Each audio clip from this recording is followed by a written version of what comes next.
Hi everyone, welcome back into the studio. We're going to continue with our wildflowers lesson. I think we're on number 11 now. And I was looking through all different kinds. Of course, I still want to do some violets and stuff. But, I was looking through a bunch of my photos and boy, these mums came up. And I haven't painted mums for quite a while. And I just love these colors of these. And it said in this photo that these are Kosuji mums over here on this side. This is the Kosuji mum. There's so many different varieties of it.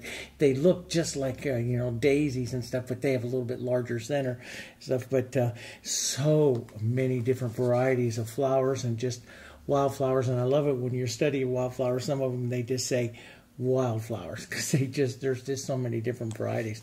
But some really pretty ones, mum-based wildflowers that you can have. And so I think we'll do some of this. Now, this is my 8x10 board that I have here. And one of the things that I have is I had one of my students ask me to tell a little bit about the Cerulean Blue because it's in our line and she wants to get it but wants to know how to use it. So I'll explain a little bit about Cerulean Blue. But so I took a little bit of Cerulean Blue and white and made a nice light background on it this time. And then so for my colors I put out the Hansa yellow, the Daria light yellow, the yellow oxide, burnt sienna, naphthol red light, pine green, cerulean blue, and the quinacridone violet, red violet, and white. So we're replacing some of the blues that we normally use, the ultramarine blue, phthalo blue, with the other pure blue in our line, the cerulean blue. And maybe next year we'll be adding that Yinmin blue, which is that brand new one that was discovered. I'm going to play with it all this summer, like I said in an earlier video. Oh, for those of you that are waiting for the retriever and stuff, I've got a couple of golden retrievers that I have to paint for some classes and for a commission. And so this is a real cute one. This is Watson. He's a retired golden retriever service animal. And so I got it all set up here to start filming on that one. And we'll be putting that up on the channel here pretty quick as soon as it gets filmed and edited and stuff. So within the next few days. Okay?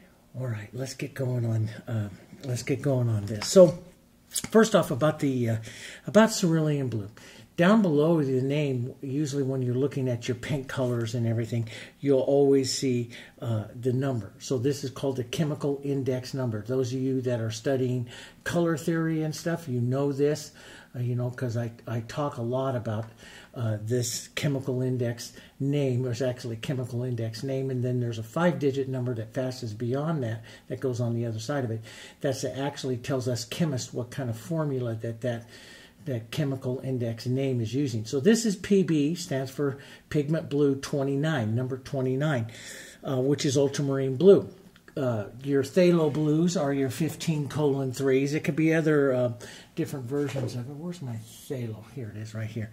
15:3, that's your phthalo. That's where you know that is a traditional phthalo blue. Because sometimes you'll have mixes where you'll see different kinds of, the Cobalt blues were, a lot of companies and stuff are turning away from them because of their toxicity. We're turning away from cobalts, cadmiums, and chromiums. And so they want to make mixes of it. So usually a good company will put the word hue afterwards. The word hue after the name of it. So if you see something like cobalt blue hue, well, the original cobalt pigment is, it's toxic. It's a cancer-causing thing. So if you're using it, you have to be very, very careful with it. But so a lot of companies are transitioning and they're using a mix. And when they do that, the proper nomenclature, what we call the nomenclature, the naming of the colors, the proper color nomenclature is cobalt blue hue. And, all of your great companies, use that, and we follow that same nomenclature. So if I changed the traditional chemical index name for ultramarine blue is PB29. So, and if I change that, then I would add the word hue to it. Say I used a different blend or a mix or something like that. So today you see a lot of cobalt blue hues made from ultramarine blue, phthalo blue, and white. That's how they make it, because cobalt blue, the original pigment, sits right between the ultramarine blue 29 and phthalo blue 15:3. The cerulean blue, now there's a couple of different pigments for cerulean blue. I use, in this particular Heritage Multimedia, I use a PB35, which is a tin oxide. There are two. There's a chromium-based oxide, PB36, and a tin oxide, PB35. And like I say, I stay away from all chromium.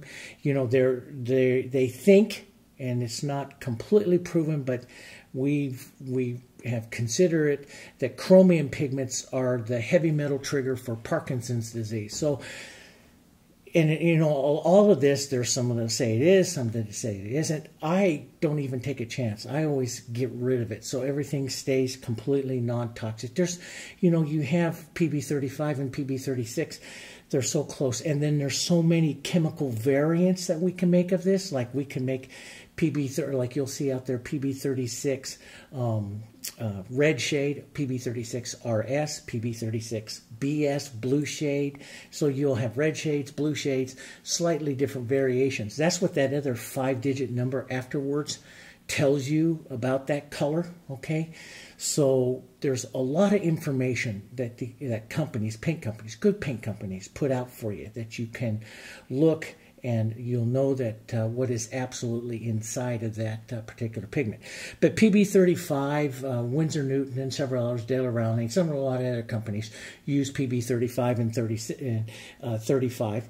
They will sometimes use a little bit of 36 into something and everything. But as the artist, that number down below tells you exactly what that particular chemical is by looking at the chemical index name. Now, those of you that study color theory with me, you know all this, because I go into long lectures about how an artist should know exactly what is inside a tube, because then you know the quality. And, you know, some of your, you know, PV83, PR83, which is the alizarin crimson, we've known to stay away from that for such a long time. And you can look at tubes. There's a lot of companies that manufacture with it, with that particular pigment. So you can go out and get, you know, listings that are put out by the American Standards of Trade Materials that tell you what are good pigments and bad pigments, fugitive, which ones tend to be toxic, which ones you have to be careful with.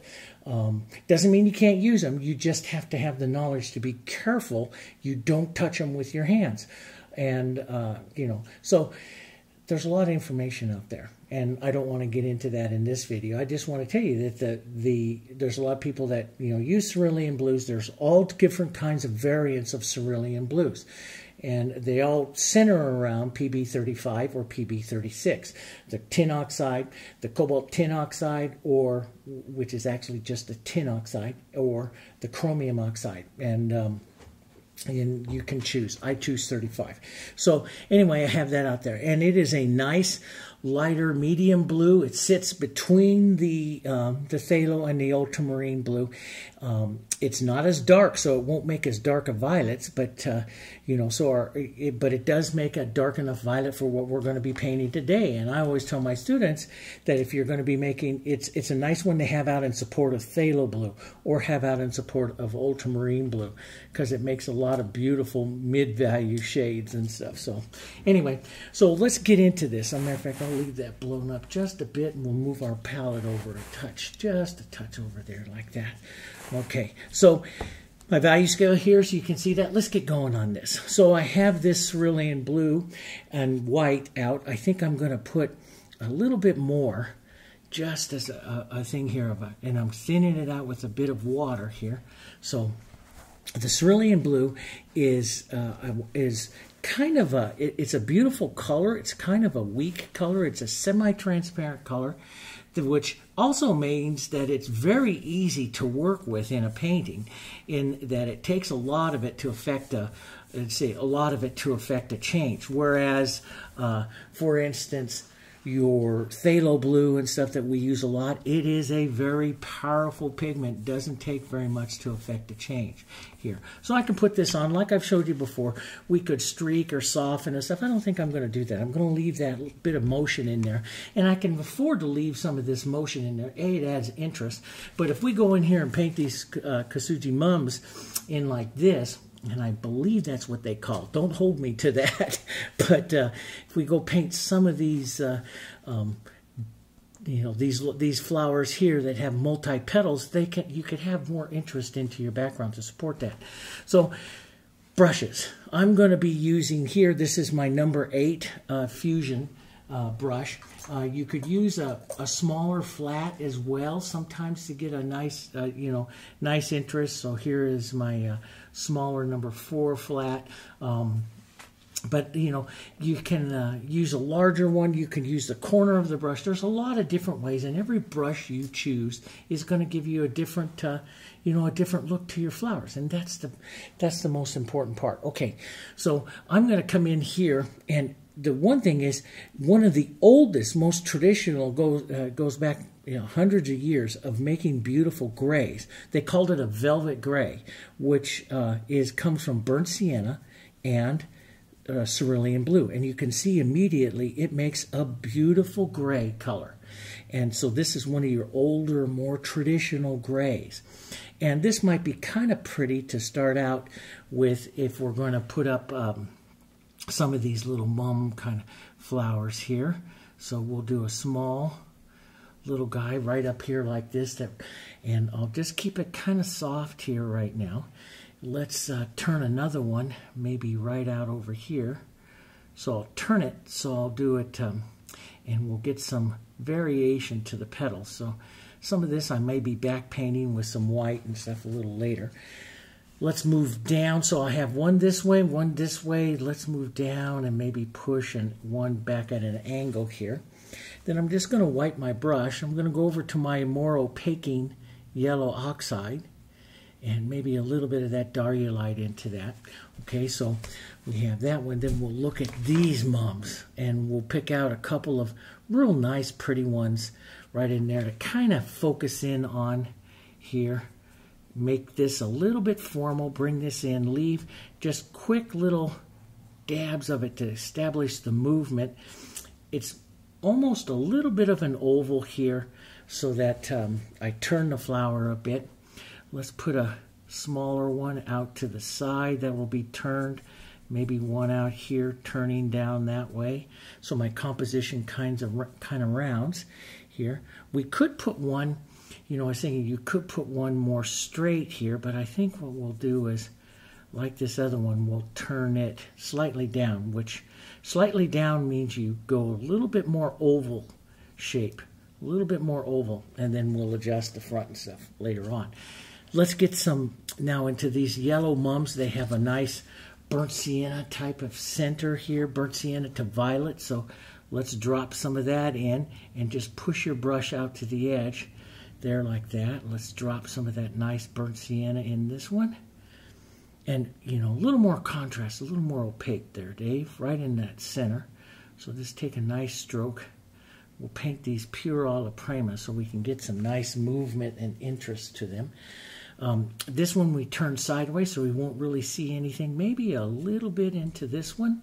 So that'll give them some different alignments here. Let's take some of this burnt sienna and yellow oxide together here. And we'll put a softer into the center. Nice large size, but a little softer into these guys out here. Turn that one just a bit. That's kind of pretty. Makes a nice little bouquet of these.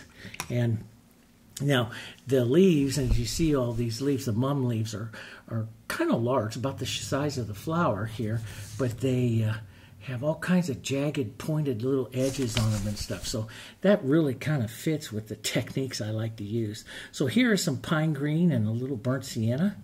I like those. You can also make a beautiful, beautiful blue-green. It's a beautiful color, pine green and cerulean blue, and it makes, and as you start to increase this cerulean blue, you get beautiful blues and blue-green. So we can even add a little bit of that to our burnt sienna kind of color here and just toss that right in here. Let's put a bit of that for what will be the calyx there on that one here. Let's toss some of these greens together here, and we'll use the tip of our brush here to maybe shape a couple of leaves, get some of that movement, some of this green to help separate our our little mums here. And what I'll do is I'll just use my brush and pull out and turn it flat, sometimes on the chisel, to give movement. So I'm painting for movement. And like I tell everyone, I tell all you guys, many times I paint for movement. I don't paint to copy or anything. I just, like a specific petal or something like that. I paint for movement more than anything else. And I can always adjust that. Let's get a little more dark here, but I'll use the chisel of this number 8. So the 8's a little big, but that's part of the philosophy, right? We use a larger brush rather than get too small, because if you get too small, then what happens is you tend to get a little stiff and repetitive with your strokes. You have to pull that same stroke several times to fill that area, which is something that Sargent liked to, who you know from watching me now on roses and everything else. I subscribe to his form of alla prima and premier coup painting. I find it is really the best and works the best for me. Everybody's different, but that works the best for me. Okay, so there's some nice, pretty little things, and very casual. And yes, it is kind of messy, but we're going to fix it, right? I always say, you make it a little bit messy, it can do nothing but get better, right? It can do nothing but get better. And these are fun anyway. They're a lot of fun. Now, okay, so these guys are white. These guys have more of the violet, and I love the violet. Look at that. That nice, soft yellow and violet, complementary colors there, working into the composition. I love that, and I love these colors too. And this would be violet and burnt sienna and a little bit of dark-eyed yellow to make those soft colors, of those. And boy, that would be, let's just try that. Violet, a touch of burnt sienna, and some dark-eyed yellow. See, it makes those softer colors, and we'll lighten that up. And see, that just makes all those soft colors right inside there that you see there. That's all those soft colors right in there. Just variations of those. Those are kind of pretty. Let's add a little bit of that in here. And push that around. Let it go right into some of that green, because we might get some transparency here. We'll push that around a bit, which is what I like to do. Let's get a little more dark light into that and change that around. Push the color. I love color, and of course that's been my whole life as a colorist and a chemist, is working in colors and emulating colors. It's so funny because for the first 20 years of my painting career I painted so toned, and now I paint with bright colors, and especially since we've got the studio out here in Nebraska, and I see all these beautiful sunrises and sunsets and all these colors. I've totally changed the way I've painted again. Well, we're artists, right? And artists take in environmental influences. We let it change us. We paint the colors and stuff that we see. That's why plein air painters go out and do that. And so, it is, for me, I go out on these morning walks. Those who follow on Facebook, and I post all these hundreds of pictures. I posted some this morning of beautiful sunrises and all of these colors. And it's just, and being around all these colors out here in Nebraska every morning has completely changed the way I paint. Okay, so now I've got some nice harmony going through there. And it's a little messy harmony, but it's some nice harmony going through. And I'm going to restate some of the bit of dark into some of my lighter mums that I have here. And we'll state those. Let's put some violet, some nice big red violet.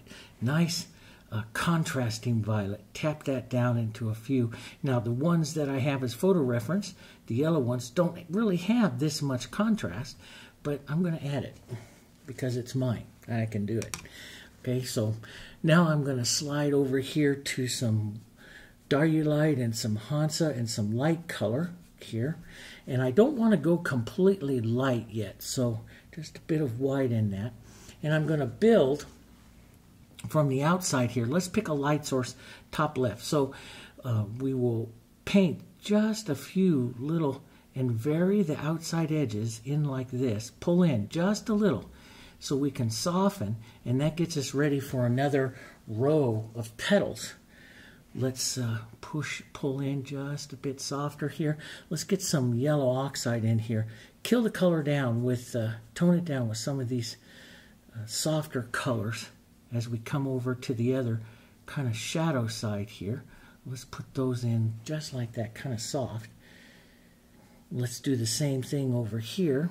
Let's grab a couple of light ones, and you can turn like I do. Turn the brush slightly. Touch it and lift off just a bit. Don't go in all the way. You want to set up, we want to have multiple.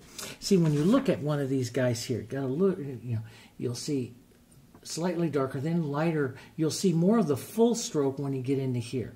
And we can even, I love this one here, and that would be curving it into the, and we can do that with our next layer if we want to make this more like a scooped out for the bowl. So you would pull in slightly curved like that, and that's pretty too. And we could do that with this one if we want. Maybe we'll do that and pull in a bit here. And maybe on the soft side, sometimes I pull out just to lose the edge of those flowers, so it's even softer yet. Let some of that green come through, so you get some of that beautiful transparency. Let's add a lighter little edge here to this side, and just a few soft ones here.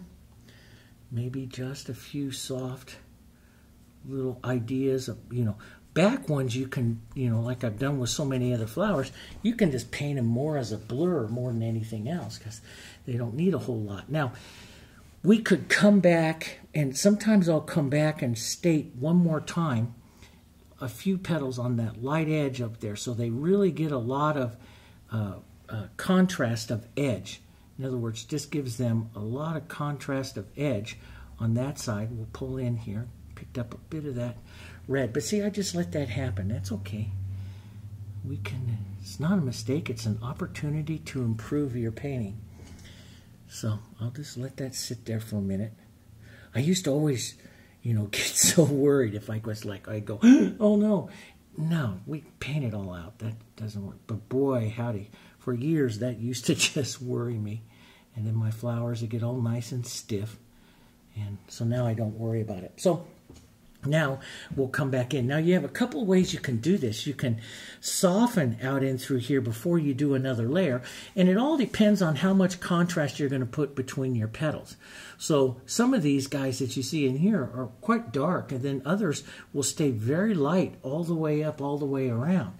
So, we can control that. So, but if I wanted to block some of it out to of this green and stuff like that, I could take some yellow oxide and pull that around like this. That creates a softer yellow. And see, it doesn't, we can fix that center too if you wanted to. That creates a softer yellow that my next petals, so my shadows in between my layers of petals would be softer. That is one way you as the artist control how much, when you're painting multi-petal flowers like this, how much contrast they have. So, in other words, what I'm doing is bringing this in. I'm looking at the value of this, the lightness of this, which is right around an 8, maybe a 9, and this yellow oxide, which is down like a 6 right in here now because it's over that. So if I wanted it softer and more of a light source over there, I might, before I go paint the petals, take a softer yellow. Now, I don't want to, right in here into my yellow oxide, I don't want to go as light as I do out there. So it's just a little bit softer on the light side of the flower. So now I'm creating a light side and a shadow side. Does that make sense? So right over here, a little bit of the light side and the shadow side before I come out here and paint any more petals. I'm creating the disc of roundness, the light side and the shadow side.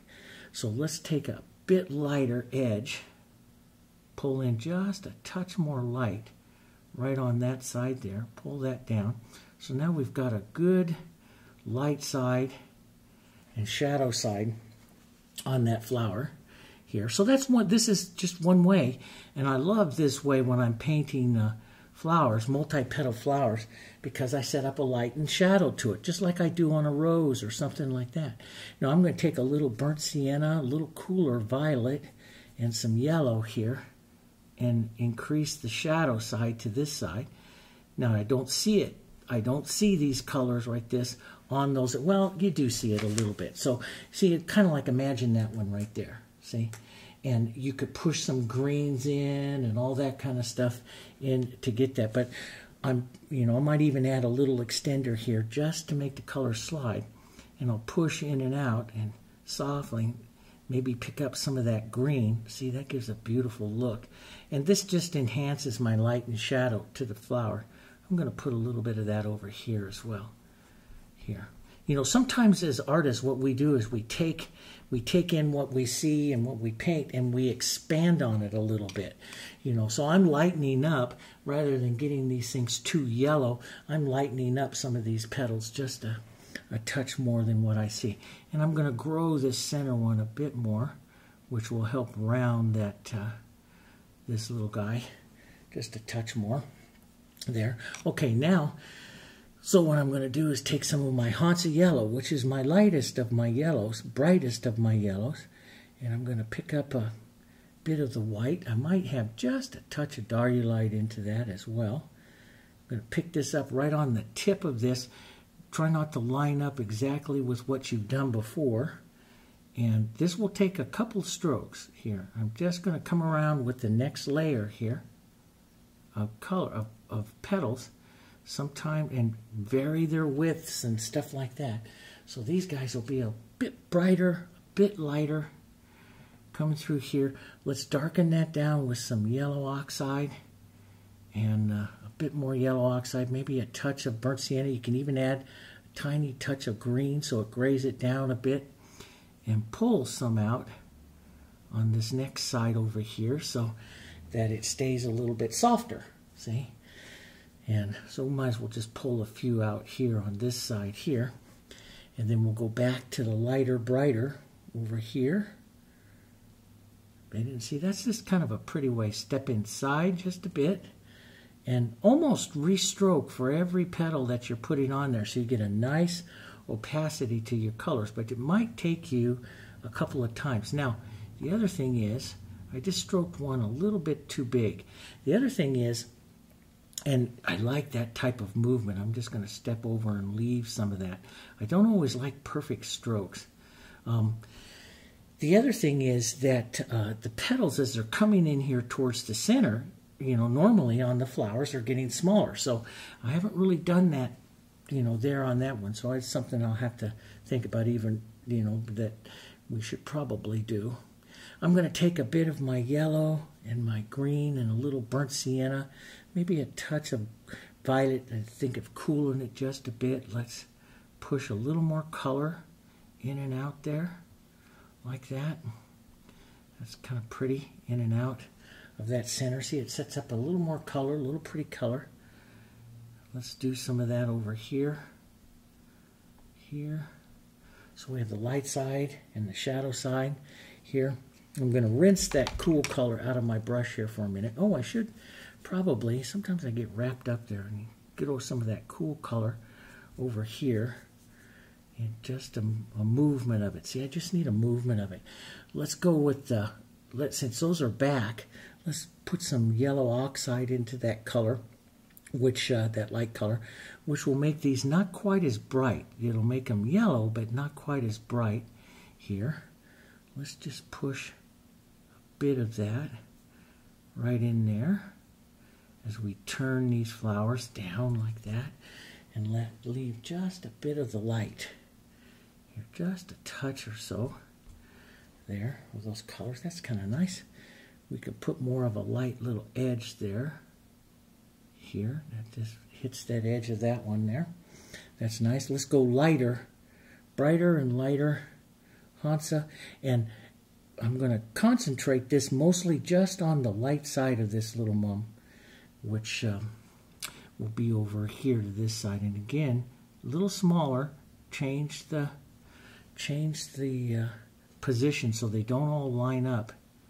They're not one painted on top of the other. And we'll add just a few little touches, and this is where I like just a few little marks coming out here, like that Eugene Pettit I always tell you about. That's something that he would do that when I studied him, I picked up on that. I really like that.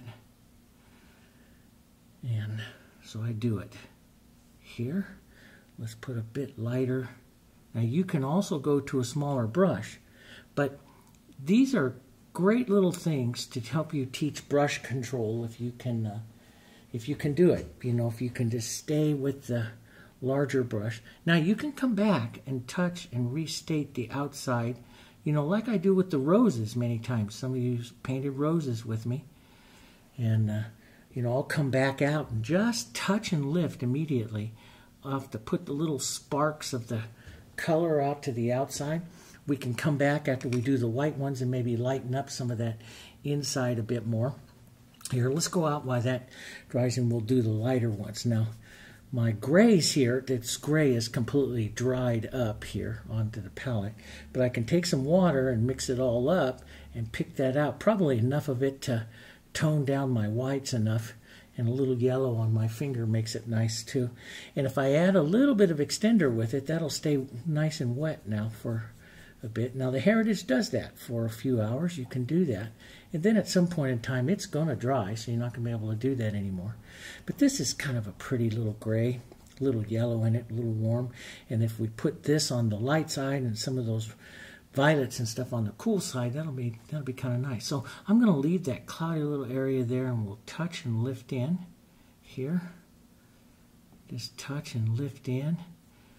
Right like that. See, I love that kind of draggy, dry brushed kind of look there that those get here like that.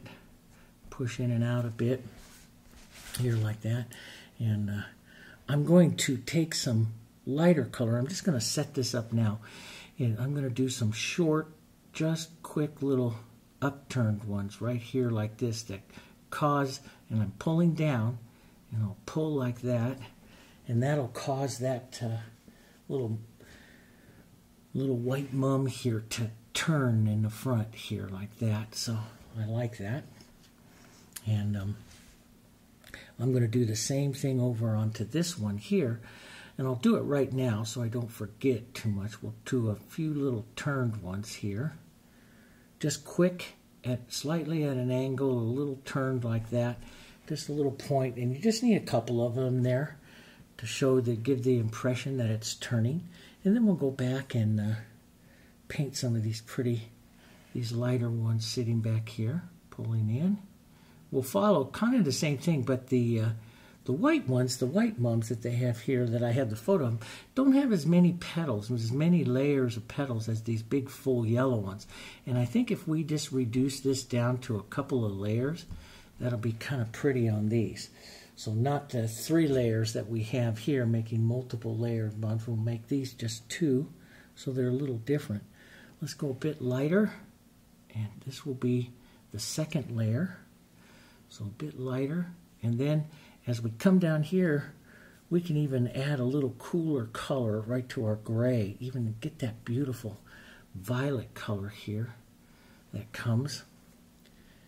So a little bit lighter right there, and let that transition right over here to this violet and be a little blurry. Let's put a little bit of that violet over in here, a little blurry color, a little bit of that violet out here onto that lower one here. A little cooler, not quite as much going on there, and a little more gray. Push this in on this side here, cooler coming out to the bottom here, and just like that. I just use my finger and let what happens here. If you start playing around with one of these outside ones too much, you'll make it nice and stiff, and trying to make it perfect, or it doesn't need to be. You've already got your center of interest flowers in there. Those are the big, the big interesting ones. These are what I call color carriers. There's nothing to them. Just let them sit out there. They've done their job. It's carried the color down there, and it's fine. And that's all it needs to do. Let's put a bit of burnt sienna back into some of this center here. Bit of contrast. See, always when I'm working multiple petals like this, always, the second that I go back and restate the centers again, I start to think, wow, those are starting to look like nice little flowers. And they do. The centers just add so much to them. Let's restate maybe a touch of yellow into this light. Let's restate a couple of lighter ones just on that edge, and then I'm going to lighten up and pull in maybe that second little row there. Just one or two here. Nice little edge, just right on the corner, almost like that petal edging technique I showed you on the roses, where we edge and then we just draw part of the petal and set them in. And the hardest thing about painting like flowers like this is that white is a very opaque color. And you know, it's like, I got one of the questions on my online class, and the lady, lovely, and, you know, and I feel for you when you have, you know, when you guys all have these, let's say, these troubles, okay? Because I had them all too. And, you know, don't sit at home frustrated or whatever it is. You just write some comments. And I told her, you know, heck, if you go to the forum, our forum, where we have lots of teachers and myself and stuff on there, and you posed your question, we can help you. But she was writing that her roses started, they look really great into the shadows, and then they start looking really chalky. Well, we know exactly what that is. I mean, you have, like I tell you to go over and watch Deanne's studio on YouTube. Deanne and I have been painting together for over 20 years, 22, 23 years. And we knew all about chalky. We went through that 19 years ago, all of that, what causes that and everything. And we're able to help immediately because we went through those same looks. We know exactly what causes that. And it's whatever you get into white, it's a natural habit to what happens is, and this happens with everybody, okay? 99% of the artists out there, we build shapes through highlights, right? Okay, and we keep thinking, add more white, add more white, add more white. Well, pretty soon, you can't make it whiter. And so you've got to use the rule of contrast in color theory that we call simultaneous contrast. To make the white look lighter, you have to get back to your darks. And so what happens is we start into the highlight mode, like I'm doing on these flowers here. What's going to happen is you're going to keep pounding in white, and you're going to go back and touch this, and all of a sudden your whole mum is going to become white. And because you've lost all of your shadows or your mid to lower tones in value. And you need those through simultaneous contrast. You need those darks to make your lights look lighter. And then what happens is you start pounding on so much, it looks chalky. When your rose starts to look chalky, your flower starts to look chalky, it's because you have no lower values there to help make that look white and not chalky. And so that's a natural thing. But we all know that. And all the teachers that are on the forum, and, you know, Deanne helps out, Tommy helps out, Jessica, my daughter's over there helping out, and Margot, everybody's over there. And they all know. We've all been through that. We've all done that. And everyone can help you. And we're all here to help each other with that and paint pretty flowers and, you know, not get frustrated and stuff. So, but see, these look nice and pretty and light because of these mid tones that are down here, and because of my shadow tones that are in there as well. Now I'm going to step over here, add some really light yellows, nice light yellow right up here, and restate that right onto the front of this flower. Not every petal, just a few up into this front area up here. Not everyone, just a few up into this area, because that's all I need on this little mum here to give me a bit more interest to it. See, it's a building process to it, but it's a natural artistic habit to come in and build through the lights, because that's what we do. We build through the highlights, and then all of a sudden you get too much highlight onto it, and the flower flattens out completely. And that is, we all know that, but you don't know that unless, you know, you've gone through, you know, some of this, and you've had somebody help say to you, don't lose your shadows. And I say little things, like in the rose paintings and stuff, I say little things. Let's go back and restate that shadow. Let's go back and restate that bowl shadow again.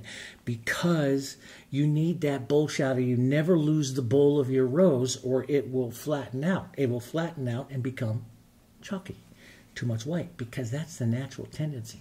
All right, so let's go back in. We got to get going here because I'm over time a little bit. So let's go back in. Let's take on these things. We have some nice, beautiful, let's do some diarylite yellow in here first. A little taps, not lose all of our shadows. Let's put a few little taps of some diarylite here. The centers of these are opened up a little bit more, so I'm going to leave a little more tapping. Try to leave those shadows in there. I don't want to lose those. And let's take this nice diarylite right on the tip here. Now I could add a bit more cool color into that, but I think I like just this light and dark. And see, I'm using just the tip, the front two hairs on this number 8 Fusion Filbert here. And that's a good thing to learn, to use a large brush like that, because you learn how to use the tip. You learn how to use the edges.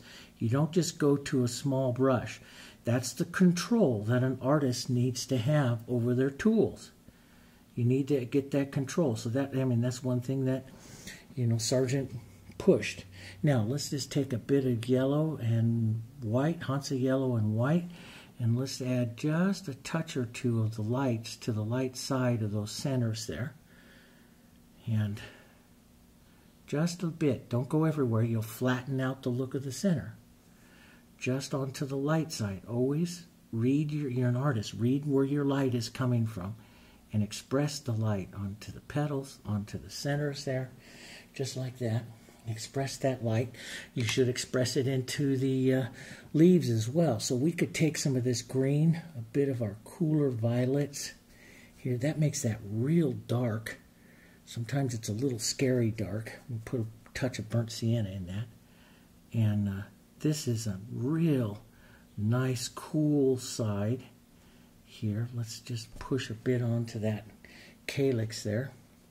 Maybe a bit over into here, just because see, it's a beautiful, so I can push them right in here, even do a little negative painting and see how it lifts that mum right off of the edge there. I could drop some to the lower side. I could put a nice contrasting stroke right in there to give more shape to that mum. Maybe pull out there. Maybe a bit on the light side, and so maybe a bit over here onto the shadow side coming out on there, like that. And that's kind of pretty. You know, taking some of these blues, the other thing is, oh, let me finish the leaves.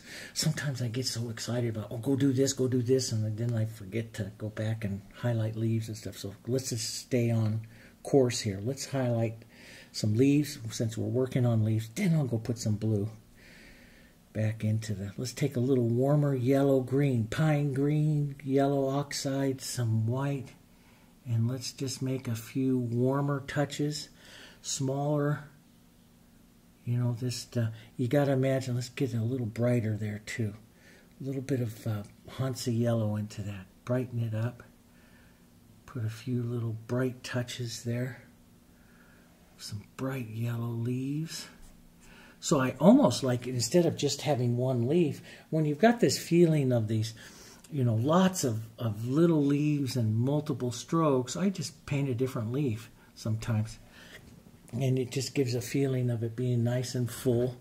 Sometimes I'll take this, we'll step out a bit, burnt sienna just a bit, different color here.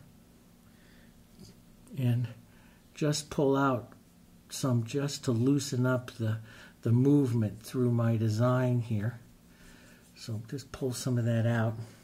Maybe a stroke of a yellow or something down here. So I always like to do, you know, I'm a solid impressionist. I love the impression now. I used to always love the realism. Now I love impressionism and the power of brush and movement and stuff. And we'll just do an impression here. See, when I paint them faster, I like the way they look. I'm much happier with that. And so I just painted a little impression there Let's put a little burnt sienna. Just push that around and just leave that one just out there like that. I used to always go, oh no, it's not finished. Go in there and finish it. I like it so much now that way. Let's put a few little bits of that burnt sienna around, little touches of that. That's just a real pretty, a little brush dance. I always like the brush dance with the little filbert like that. Now, so we have that. So let's bring the harmony back into the bouquet here. And I went over time a bit, but we've had some good discussions and we needed to have that. I'm going to take some cerulean blue and some light. So when you have a cerulean blue, the lights, the blues in the backgrounds of florals, they always, these blues, and cerulean blues a little cooler. It always looks great with just a bit of it right out onto the cool side. Not much, just a bit of it out here, pushed out onto the cool side of some of your flowers. And this gives you great harmony. Not only is it a common color between the two variations of the mums, but it gives a good commonality here to the flowers and the background. It brings those two back in harmony. And so it pulls the light right through. And sometimes you can streak a little bit of that through, you know, your background and stuff like that to pull that through. But some lighter greens. Don't forget you can touch some of your leaves too. And that's just real pretty. So watch this. This is real pretty out on some of these greens out here, see?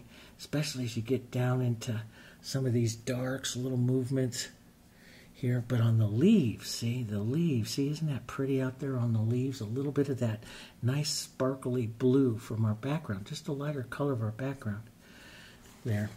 And that looks pretty good. Let's just do one last little thing here. Pull that around. A little more movement there. And we'll call that, I think. I could lighten up the center of those yellow ones a little bit more, but that might make them too light, and these are not that light. They're actually a little bit more yellow than what I have on mine, but close enough. And you don't want to play around with it because then it just becomes stiff and opaque, and it becomes chalky and all white, right? It does. You know, those are just all natural habits we have as artists, you know, and part of my journey, you know, in the almost 40 years that I've been painting, and the last 20 years painting super successful. I was successful earlier on, but I consider myself now more successful that I can explain better at what I do. And I have a better course, a better pathway. I can explain to you what it is. I can look at somebody's and I can say, okay, well, I had that problem, and this is how I correct it. And I can tell you in a few minutes something that took me a couple years of trying and experimenting to get past that. So never be afraid to ask. Always we share, you know, and I like all my students and all my friends that I paint with, we lift each other up and push each other to do great things and be better artists. And we celebrate every time we're successful and we're getting commissions, and, you know, it's a great feeling. You know, it's a great feeling, because with the art comes a lot of sharing. And when I was younger and in my 20s and 30s, and, you know, I ran into a bunch of artists that didn't share. And it was always frustrating to figure out how they did stuff. But so I love to share. I love for you to learn. And I don't like for you to get frustrated. And if you're getting frustrated at anything, just drop us a line. Write a comment down below. Ask a question. Those of you that want to go over onto Facebook, onto our Academies of Decorative Art, there's lots of teachers, of my teachers and longtime students from many different countries throughout all of Asia and Australia and Europe and everything. We're all on there, all watching. All you have to do is ask, and we'll come in and we'll help you. And onto my forum over on the Jansen Art lawn. We have a big forum. We go in there. We do not critique or do anything unless you ask. So you have to ask, and then there's lots of people that'll help you. And that's the beautiful thing. That's what we want to do, okay? Because we all want to have great paintings, and we celebrate with you when you have a great painting and you go, oh, I finally understand it. We know that feeling. We know that joy that comes when it makes sense. We understand, okay? All right. So we have one more in this series. And of course, I'm not going to stop them. We're going to go over and paint this guy as well, and because I have another one too over there I'll show you that I'm working on for a commission and stuff. So we'll paint them up. I have two different methods that I use, Alla Prima and Al Premier Cube, two totally different methods of approaching the portraits, and with the acrylics that are just fantastic and a lot of fun. And we'll paint those up pretty soon. Okay? All right. I'll see you on the next one. Don't forget to hit like. Please hit like and share and help us grow the channel. We appreciate it. Thanks a lot. I'll see you on the next one.